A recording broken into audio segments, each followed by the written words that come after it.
Saudara-saudari terkasih, kita berjumpa kembali dalam program Katekesi Online dari Paroki Belinyu di Bangka Belitung. Tema kita kali ini, Ribka, Ibu Bangsa Terpilih atau Bangsa Israel. Kisah para wanita istimewa dalam Kitab Kejadian, bagian ketiga. Dalam Kitab Kejadian, tokoh wanita istimewa yang mendapat tempat terhormat dalam sejarah bangsa terpilih setelah Sarah adalah Ribka. Nama Ribka bisa diartikan sebagai tali simpul, yaitu tali simpul yang biasa untuk mengikat hewan piaraan. Dari arti ini, kalau dikenakan pada diri seorang wanita, maka bisa menunjuk pada makna sosok wanita yang kecantikannya membuat pria tertawan dan terpikat, sehingga nama Ribka bisa juga dimaknai menawan. Siapakah Ribka? Dari teks Kejadian pasal 22 ayat 20-23, bisa kita ketahui bahwa Abraham adalah paman bagi Betuel, orang tua Ribka. Bersama ayah dan saudara laki-lakinya Laban, Ribka tinggal di Padan Aram, Mesopotamia. Keluarga ini hidup sebagai penggembala. Sepintas digambarkan sosok Ribka sebagai seorang gadis belia yang hidup dalam ketaatan iman kepada Allah dan berkepribadian sangat baik, entah terkait perilaku sehari-hari dalam pergaulan dan tanggung jawab pekerjaan, sikapnya terhadap tatanan dan adat suku bangsa, entah juga sikapnya dalam memperlakukan orang lain dan bahkan orang asing. Kitab Kejadian mengarahkan alur kisah demikian. Setelah janji yang diterima Abraham dari Allah dan kelahiran putra semata wayangnya yaitu Ishak dari istri Sarah, lalu kematian Sarah di usia 127 tahun ketika mereka menetap di Beersheba. Karena usia yang semakin senja, yaitu 175 tahun kira-kira, Abraham atas petunjuk Allah menghendaki istri bagi anaknya Ishak adalah seorang wanita yang berasal dari keluarga besarnya. Abraham segera menyuruh kepada hambanya yang tertua yakni Eliezer untuk pergi ke Padan Aram. Sepintas, amanat Abraham kepada Eliezer sekedar mencarikan istri bagi Ishak. Namun di balik itu, ada makna lebih mendalam, yakni menjaga integritas keluarga Abraham dan bangsa terpilih pada umumnya yang tidak tercemar oleh bangsa lain. Kemudian, menempatkan Ishak putra Abraham sebagai sosok penting dalam penggenapan janji Allah dan juga memastikan bahwa tanah Kanaan sebagai tanah tumbuhnya bangsa terpilih. Atas dasar itu, pemilihan Ribka sebagai istri bagi Ishak bukanlah sekedar keinginan Abraham atau hamba suruhannya Eliezer, tetapi atas kehendak Allah. Ribka menjadi pemenuhan atau penggenapan sabda Allah kepada Abraham. Dari sinilah tokoh wanita yang bernama Ribka tampil dalam alur kisah terkait sejarah bangsa terpilih. Diceritakan perjalanan Eliezer dengan rombongan dan 10 unta beserta berbagai harta benda bawaan dari Abraham yang menuju Padan Aram telah sampai di batas luar kota. Saat itu, hari telah senja. Mereka berhenti pada suatu tempat di dekat sumur, di mana para wanita biasa mengambil air untuk keluarga mereka, dan atau juga dari sumur itulah biasanya rombongan kafilah beserta binatang tunggangan berhenti untuk meminum atau menambah persediaan air.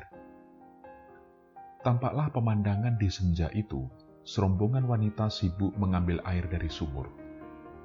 Eliezer mencoba mendekati sumur dan sambil berkata dalam hati, memohon petunjuk Allah. Sekiranya ada seorang gadis yang mau memberikan timba dan air baginya, dan rombongan adalah calon istri bagi Ishak tuannya.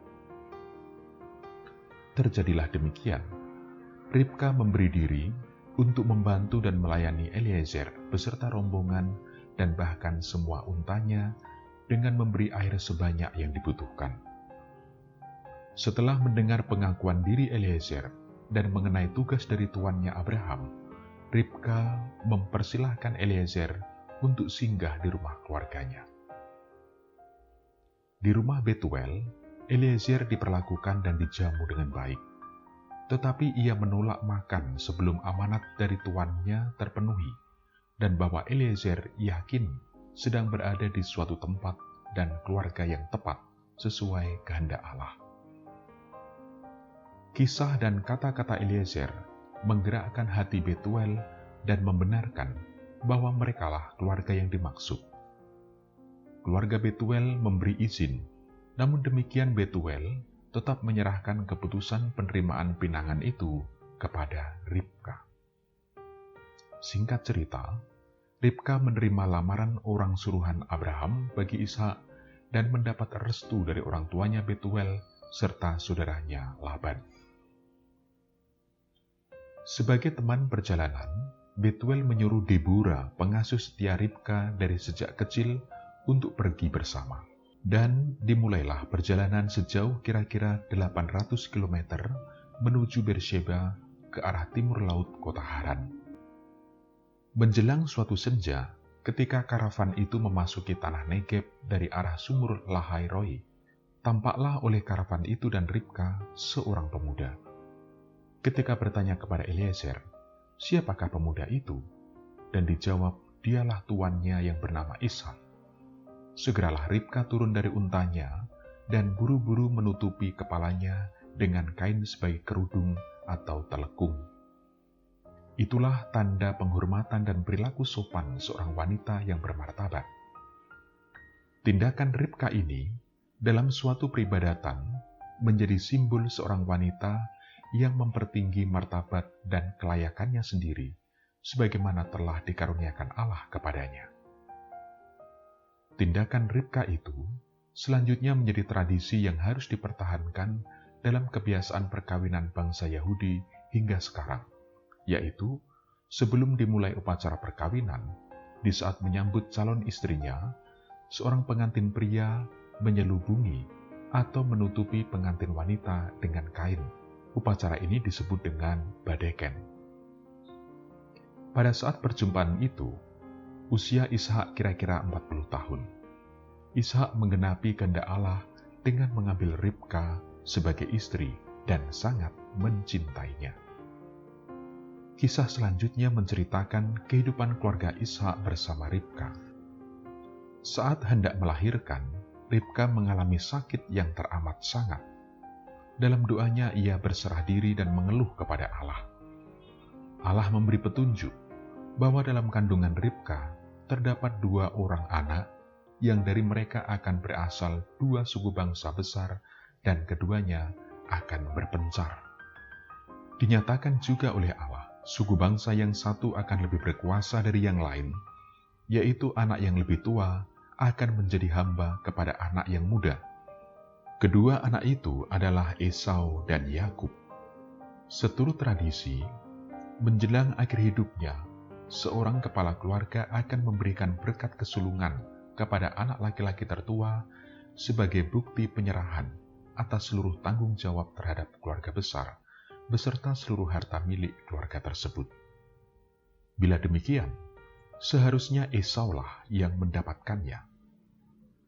Namun kisah menjadi lain, yang disebabkan Esau telah mengambil istri, yaitu Yudit dan Beerit, keturunan orang Het, yang jelas bukan dari garis keturunan langsung dari keluarga besar Abraham dan Betuel. Hal itu telah menimbulkan kepedihan hati bagi Ishak dan Ribka. Karena alasan itu, Ribka dengan caranya sendiri telah mencuri berkat hak kesulungan itu dari Esau untuk Yakub. Dengan demikian, hak kesulungan dan pewaris utama garis keturunan Ishak dimiliki oleh Yakub. Darinya lah bangsa terpilih akan berasal, dan oleh kehendak Allah, kelak nama Yakub akan diganti menjadi Israel. Tentu saja, tindakan curang Ribka itu mendatangkan kemarahan pada Esau. Ribka segera melarikan Yakub ke keluarga Laban, saudara laki-lakinya, sampai kemarahan Esau reda. Dari keluarga Labanlah kelak Yakub mendapat istri, yaitu Lea dan Rahel.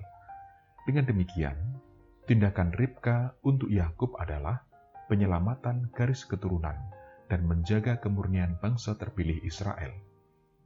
Ini bisa direfleksikan bahwa karena relasi pribadinya dengan Allah, Ribka sanggup melihat kehendak Allah dalam kehidupan keluarganya, terutama atas anaknya Yakub.